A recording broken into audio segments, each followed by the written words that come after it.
Būvniecības valsts kontroles birojs, būvniecības nozares eksperti un standartizācijas tehnisko komiteju dalībnieki.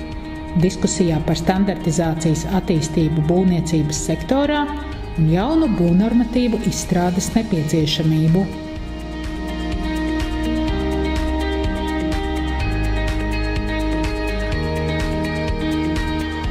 Latvijā ir iegūstami visi labākie risinājumi, ko pašlaik piedāvā Eiropas un Starptautiskās standartizācijas institūcija.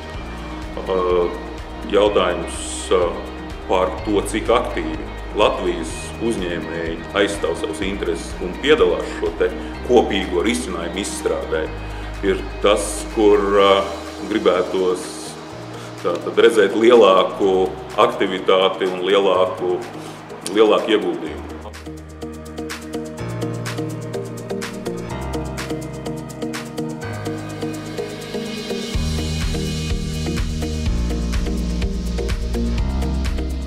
Konteksts ir šī nozares speciālistiem, kas strādā šajās standartizācijas komitejās, kur šos tehniskās lietas ir lielākie profesionāli.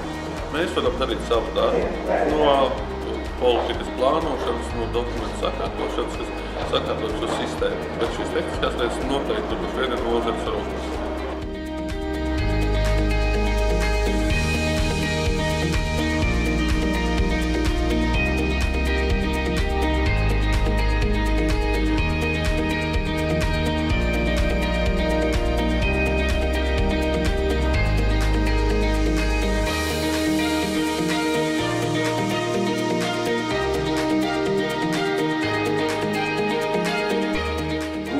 Vienādā valodā augstskolā, būvlaukumā, tad, kad mēs runājam latviski.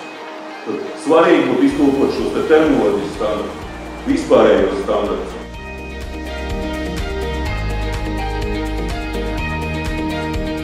Kāds varētu būt Būvniecības valsts kontroles biroja pienesums būvniecības standartu veiksmīgā ieviešanā Latvijā? Mēs būtu kā tāda ceļa karte industrijai palīdzot. Parādīt īsto virzienu, kas ir jāstandartizē un ko nevajag standartizēt.